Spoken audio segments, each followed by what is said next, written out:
چند لمحوں میں اپنے پرائے اور پرائے اپنے نظر آنے لگیں۔ اس بات کا پتہ صحیح بخاری کی 4372 نمبر حدیث سے چلتا ہے۔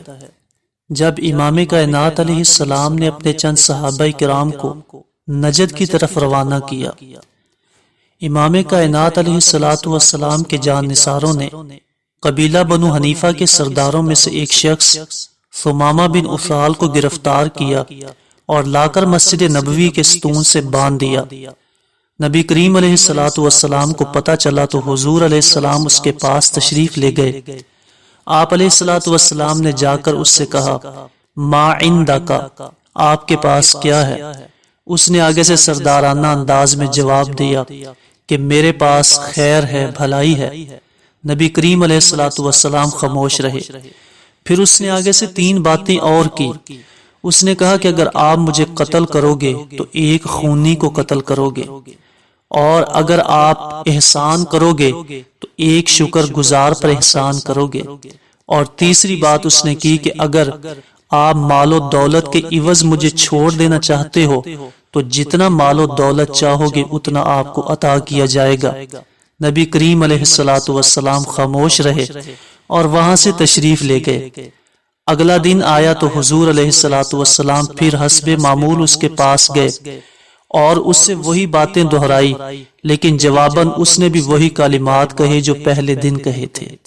نبی کریم علیہ السلام پھر وہاں سے تشریف لے گئے۔ تیسرا دن آیا، امام کائنات علیہ السلام پھر وہاں اس کے پاس گئے اور اس سے وہی سوال کیے۔ اس نے جواباً وہی کلمات کہے جو پہلے 2 دن سے کہتا آ رہا تھا۔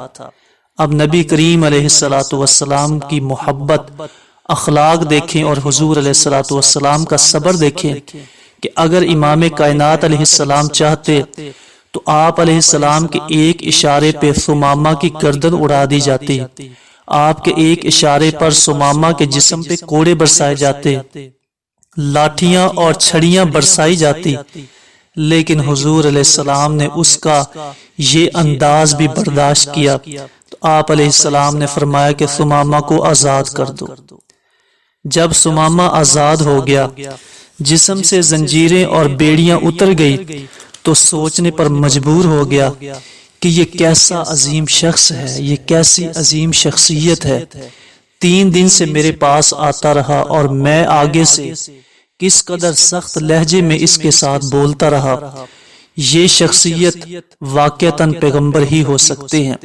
اس شخصیت کو دنیا کے مال و دولت سے خریدا نہیں جا سکتا اور حکومتوں کے رعب اور دبدبے سے ڈرایا نہیں جا سکتا۔ دنیا کا مال و دولت اس کا مطمع نظر نہیں ہے، بلکہ اس کا مطمع نظر تو فَلَعَلَّكَ بَاخِعٌ نَفْسَكَ عَلَىٰ آثَارِهِمْ إِن لَّمْ يُؤْمِنُوا بِهَٰذَا الْحَدِيثِ أَسَفًا۔ یہ شخصیت تو انسانوں کی آخرت سنوارنے والی تھی۔ تو نبی کریم علیہ السلام کے اخلاقیات سے اس قدر متاثر ہوا کہ جسم سے زنجیریں اور رسیاں تو کھل چکی تھی، لیکن دل پر محبت کے تالے لگ چکے تھے، روح پر اخلاقیات کی بیڑیاں ڈل چکی تھی۔ ظاہری وجود تو آزاد ہو چکا تھا، مگر باطن حضور کے حسن سلوک میں گرفتار ہو گیا تھا۔ ثمامہ کے قدم لڑکھڑا گئے، اب منزل آگے کی بجائے پیچھے نظر آنا شروع ہو گئی۔ چنانچہ فوری طور پہ اس نے اپنا فیصلہ تبدیل کیا اور آگے جانے کی بجائے پیچھے پلٹا، ایک باغ میں گیا اور وہاں جا کے غسل کیا۔ غسل کرنے کے بعد مسجد نبوی میں آیا اور نبی کریم علیہ السلام کے سامنے پکار کر کہا، اشہد اللہ الہ الا اللہ و اشہد ان محمد الرسول اللہ۔ یہ کہہ کر مسلمان ہوا اور مسلمان ہونے کے بعد اپنی زبان سے 3 جملے ارشاد فرمائے کہ پیارے پیغمبر صلی اللہ علیہ وسلم، اسلام قبول کرنے سے پہلے میری حالت کچھ اور تھی، اب اسلام قبول کرنے کے بعد کیفیت کچھ اور ہے۔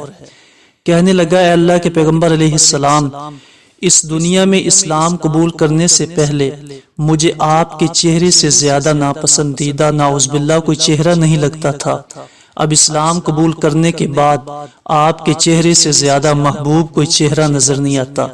اسلام قبول کرنے سے پہلے آپ کے دین سے زیادہ نفرت مجھے کسی اور دین سے نہیں تھی، لیکن اسلام قبول کرنے کے بعد آپ کے دین سے زیادہ محبت کسی اور دین سے نہیں۔ اسلام قبول کرنے سے پہلے آپ کے شہر سے زیادہ ناپسندیدہ کوئی شہر نظر نہیں آتا تھا، لیکن اسلام قبول کرنے کے بعد آپ کے شہر سے اچھا کوئی اور شہر نظر نہیں آتا۔ یہ ہے نیا مسلمان، یہ ہے اسلام کا رنگ کہ انسان کی طبیعت پر فوری نظر آئے، اور یہ ہے مثبت اثر اسلام کا کہ فوری انسان کے جسم پر، اس کی روح پر، اس کی زبان پہ نظر آئے۔ اور ایک آج ہم بھی مسلمان ہیں جو نسل در نسل مسلمان چلتے آ رہے ہیں، ہمیں حضور علیہ السلام کے چہرے سے محبت کیسی ہے؟ ہم حضور علیہ السلام کی داڑھی کی مبارک سنت کو اپنانے کے لیے تیار نہیں۔ حضور علیہ السلام کے دین کو اختیار کرنے کے بعد یہود و نصارہ کے طریقے کو پسند کرتے ہیں، اور سمامہ کہتا ہے کہ مجھے کائنات میں آپ کے دین سے زیادہ اچھا کوئی دین نظر نہیں آتا۔ پھر سمامہ نے چوتھی بات کہی کہ پیارے پیغمبر علیہ السلام، جب آپ کے صحابہ نے مجھے گرفتار کیا، اس وقت میں عمرہ کی نیت سے تھا، عمرے کے لیے جانا چاہتا تھا۔ اب آپ ارشاد فرمائیں کہ اسلام قبول کرنے کے بعد میں عمرہ کروں یا نہ کروں۔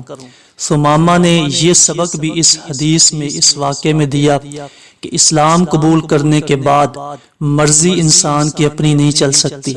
اسلام قبول کرنے کے بعد انسان اپنی مرضی سے رکوع اور سجدہ نہیں کر سکتا۔ غلامی رسول میں آنے کے بعد انسان اپنی مرضی سے روزہ نہیں رکھ سکتا، اپنی مرضی سے حج نہیں کر سکتا، زکوٰۃ نہیں دے سکتا، اپنی مرضی سے عمرہ نہیں کر سکتا، بلکہ ہر کام کرنے سے پہلے، ہر قدم اٹھانے سے پہلے نبی کریم علیہ الصلوۃ والسلام کی سنت کو دیکھے گا، آپ کے فرامین کو دیکھے گا۔ امام کائنات علیہ السلام نے فرمایا کہ ثمامہ جاؤ اور جا کے عمرہ ادا کرو۔ ثمامہ جب عمرے کے لیے مکہ گئے، وہاں پہ لوگوں کو پتا چلا کہ ثمامہ مسلمان ہو چکا ہے۔ کسی کہنے والے نے اس سے کہا کہ آپ تو بے دین ہو چکے ہیں۔ ثمامہ نے کہا میں بے دین نہیں ہوا، بلکہ میں تو حضور کے دین میں چلا گیا ہوں، میں تو بہتر دین میں چلا گیا۔ اور اس وقت میں اور آج کے دور میں یہ بات بھی کامن ہے، لوگ آج بھی کہتے ہیں جو شخص صحیح اسلام پر عمل کرے اس کو طرح طرح کے طعنے دیتے ہیں، اس پر الزام تراشیاں کرتے ہیں۔ ثمامہ نے بھی آگے سے یہی جواب دیا تھا کہ بے دین میں نہیں، بلکہ میں تو صحیح دین میں داخل ہو چکا ہوں۔ پھر ثمامہ نے کہا کہ سن لو، میرے ملک سے، میرے علاقے سے جو غلہ تم تک پہنچتا ہے، آج کے بعد وہ غلہ بند ہو جائے گا، آج کے بعد وہ غلہ نہیں آئے گا جب تک نبی کریم علیہ الصلوۃ والسلام اس کی اجازت نہیں دیں گے، تب تک میرے علاقے سے کوئی غلہ نہیں آئے گا۔ یہ ہے اسلام کا اثر جو اپنوں کو پرایا کر دے اور پرایوں کو اپنا کر دے۔